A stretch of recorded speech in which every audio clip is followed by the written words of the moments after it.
আবারও ইয়েমেন থেকে ইসরায়েলে ভয়াবহ ক্ষেপণাস্ত্র হামলা। আরো বিস্তারিত জানিয়ে দিব। এদিকে পুরো গাজা দখলের অভিযানে ইসরায়েল। এবার ইসরায়েলকে নতুন করে আরো একটি সাবমেরিন দিচ্ছে জার্মানি।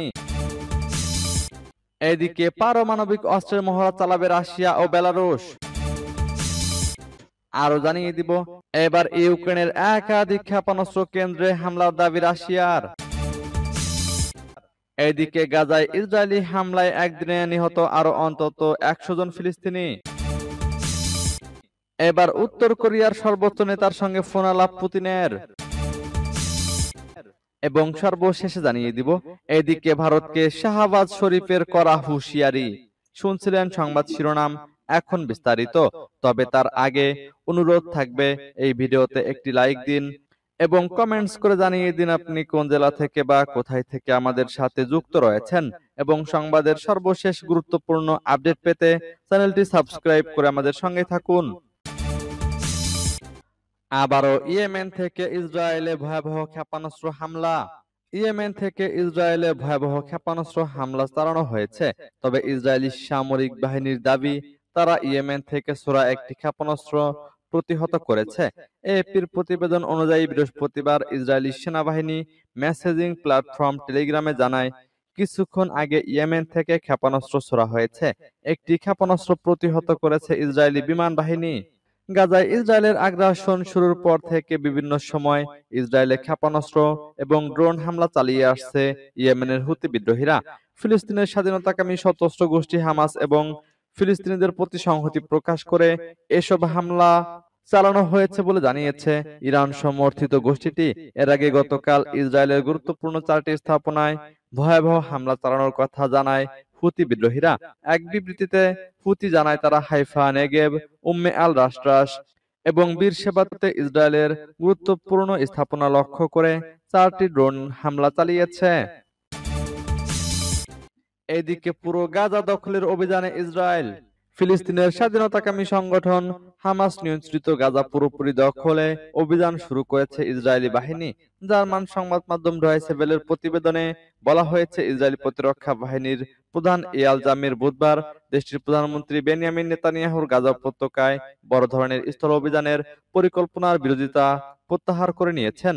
আইডিএফ এর এক বিবৃতিতে বলা হয়েছে, জামির গাজা উপত্যকায় আইডিএফ এর অপারেশনাল পরিকল্পনার মূল কাঠামো অনুমোদন করেছেন। এর আগে তিনি হামাসের কাছে আটক ইসরায়েলি জিম্মিদের ঝুঁকির কারণে এই পরিকল্পনার বিরোধিতা করেছিলেন। গত সপ্তাহে ইসরায়েলের নিরাপত্তা মন্ত্রিসভা এই অভিযানের নির্দেশ দেয়। এর লক্ষ্য গাজা সিটির সম্পূর্ণ নিয়ন্ত্রণ নেওয়া এবং প্রধান শরণার্থী শিবিরগুলোতে হামাসের সেলগুলো ধ্বংস করা। প্রতিবেদনে বলা হয়েছে, এখন পর্যন্ত বড় ধরনের স্থল অভিযানের কোনো সময়সূচি ঘোষণা না করলেও ইসরায়েলি যুদ্ধ বিমান দিনের পর দিন ধরে ফিলিস্তিনি গাজায় বোমা বর্ষণ চালিয়ে যাচ্ছে। সেখানকার স্বাস্থ্য কর্মকর্তারা দাবি করেছেন, গত 24 ঘন্টায় সেখানে 123 জন নিহত হয়েছে। এবার ইসরায়েলকে নতুন করে আরো একটি সাবমেরিন দিচ্ছে জার্মানি। ইসরায়েলকে নতুন করে আরো একটি সাবমেরিন দিচ্ছে জার্মানি। এরই মধ্যে দেশটিতে সাবমেরিনটির রপ্তানির অনুমোদন দিয়েছে জার্মান সরকার। বুধবার তুর্কি বার্তা সংস্থা আনাদুলুর এক প্রতিবেদনে উঠে এসেছে এই তথ্য। প্রতিবেদনে বলা হয়, সাবমেরিন কেনার এই চুক্তি হয়েছিল 2012 সালে। 2023 সালে দেশটির ফেডারেল সিকিউরিটি কাউন্সিল রপ্তানির সবুজ সিগন্যাল দেয়, যার অনুমোদন দেওয়া হয়েছে সম্প্রতি। জানা গেছে এর দাম প্রায় 585.8 মিলিয়ন ডলার, যেখানে জার্মানি 135 মিলিয়ন ইউরো প্রদান করে। উল্লেখ্য, কয়েকদিন আগেই গাজায় আগ্রাসনে ব্যবহৃত হতে পারে এমন অস্ত্র ইসরায়েলে রপ্তানি স্থগিতের ঘোষণা দিয়েছিল জার্মানি। এর মধ্যেই সাবমেরিন রপ্তানির অনুমোদনের তথ্য জন্ম দিয়েছে ব্যাপক সমালোচনার। এদিকে পারমাণবিক অস্ত্রের মহড়া চালাবে রাশিয়া ও বেলারুশ। পারমাণবিক অস্ত্রের যৌথ মহড়া চালাবে রাশিয়া ও বেলারুশ। আগামী সেপ্টেম্বরের মাঝামাঝি সময়ে 5 দিন ব্যাপী জাপাদ 2025 সামরিক মহড়াটি বেলারুশে অনুষ্ঠিত হবে। এতে অংশ নেবে দুই দেশের সামরিক বাহিনী।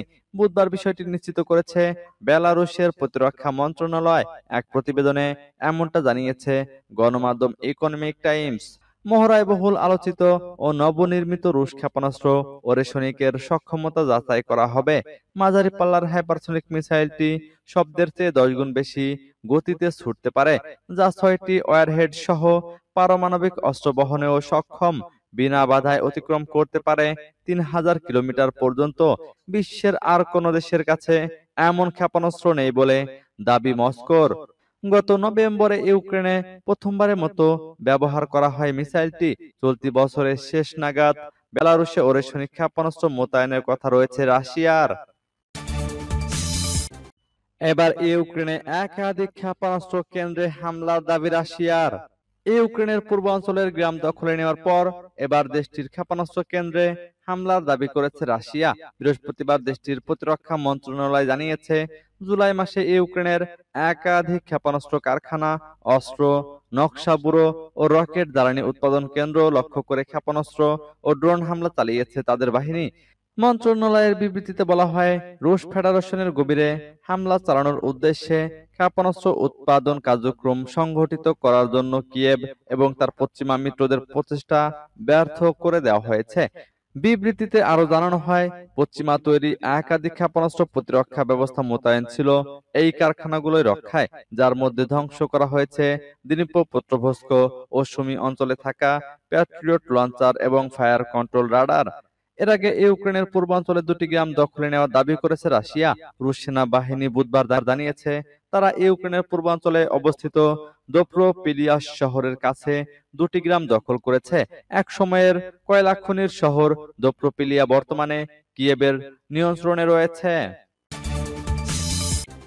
এদিকে গাজায় ইসরায়েলি হামলায় একদিনে নিহত আরো অন্তত 100 জন ফিলিস্তিনি। অবরুদ্ধ ফিলিস্তিনি ভূখণ্ড গাজা উপত্যকায় একদিনে ইসরায়েলি হামলায় অন্তত 100 জন নিহত হয়েছেন, যার মধ্যে শুধু গাজা সিটিতেই প্রাণ হারিয়েছেন কমপক্ষে 61 জন। পাশাপাশি মানবিক সহায়তা নিতে গিয়ে নিহত হয়েছেন আরো 37 জন। বৃহস্পতিবার এক প্রতিবেদনে এই তথ্য জানিয়েছে কাতার ভিত্তিক সংবাদ মাধ্যম আল জাজিরা। চিকিৎসা সূত্রে বরাত দিয়ে প্রতিবেদনে বলা হয়, বুধবার ভোর থেকে শুরু হওয়া ইসরায়েলি বিমান ও স্থল হামলা গাজার উত্তর অঞ্চলে তীব্র আকার ধারণ করেছে। শুধু গাজা সিটিতেই এদিন প্রাণ হারান 61 জন। গাজা সিটির উত্তরে ত্রাণ বিতরণ নিশ্চিত করতে জড়ো হওয়া মানুষের উপর ইসরায়েলি বিমান হামলায় নিহত হয়েছে অন্তত 12 জন। দক্ষিণ গাজার নাসের হাসপাতালের তথ্য অনুযায়ী রাফার উত্তরে একটি ত্রাণ বিতরণ কেন্দ্রের কাছে ইসরায়েলি সেনাদের গুলিতে প্রাণ হারিয়েছেন আরো 16 জন।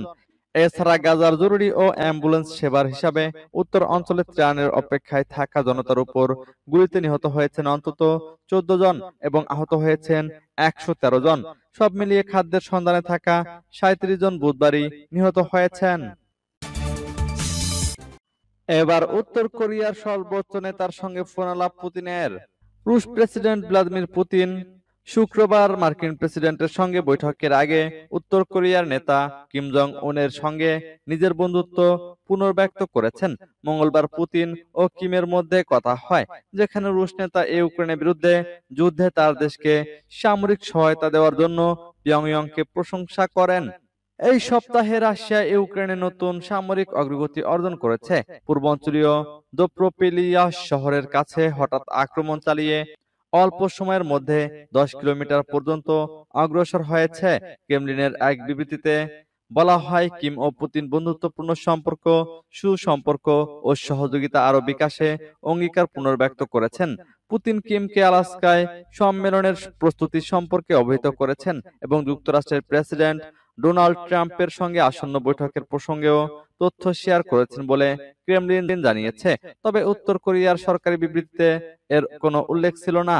নিজের আগের বক্তব্য পুনরাবৃত্তি করে পুতিন জানান, ক্রুস্ক অঞ্চল মুক্ত করার সময় উত্তর কোরিয়ার সহায়তার জন্য তিনি কৃতজ্ঞ। সূত্র বিবিসি নিউজের। এদিকে ভারতকে শাহবাজ শরীফের করা হুঁশিয়ারি। পাকিস্তানের প্রধানমন্ত্রী শাহবাজ শরীফ বৃহস্পতিবার হুঁশিয়ারি দিয়ে বলেছেন, সিন্ধু নদীর উপর পাকিস্তানের পানির অধিকার কেড়ে নেওয়ার চেষ্টা করলে ভারতকে কঠোর জবাব দেওয়া হবে। হেগের আন্তর্জাতিক আদালত সম্প্রতি পাকিস্তানের পক্ষে রায় দিয়ে ভারতকে একতরফাভাবে সিন্ধু পানি চুক্তি স্থগিত না করার নির্দেশ দেওয়ার পর শাহবাজ শরীফ সাংবাদিকদের উদ্দেশ্যে বলেন, আপনি পাকিস্তানের এক ফোঁটা পানিও নিতে পারবেন না। যদি সাহস করেন তাহলে এমন শিক্ষা দেব যা সারা জীবন মনে রাখবেন। শরীফ আরো দাবি করেন, সাম্প্রতিক সীমান্ত সংঘর্ষে পাকিস্তান বিমান বাহিনী 6টি ভারতীয় যুদ্ধ বিমান ভূপাতিত করেছে, যার মধ্যে 4টি ছিল রাফাল। এর আগে পাকিস্তান পিপলস পার্টির নেতা বিলাওয়াল ভুট্টো এবং পাকিস্তান সেনাবাহিনীর প্রধানও ভারতকে অনুরূপ সতর্কবার্তা দিয়েছিলেন। পানি বন্টন ও সীমান্ত ইস্যুতে দুই প্রতিবেশীর মধ্যে উত্তেজনা ক্রমেই বৃদ্ধি পাচ্ছে বলে ধারণা করা হচ্ছে। 1960 সালে স্বাক্ষরিত সিন্ধু পানি চুক্তি অনুযায়ী সিন্ধু নদীর পানির সুষ্ঠু বন্টনে ভারত ও পাকিস্তান বাধ্যবাধকতার মধ্যে রয়েছে। সাম্প্রতিক বছরগুলোতে দুই দেশের মধ্যে রাজনৈতিক ও সামরিক উত্তেজনার পাশাপাশি জল সম্পদ নিয়েও বিরোধিতা তীব্রতর হচ্ছে।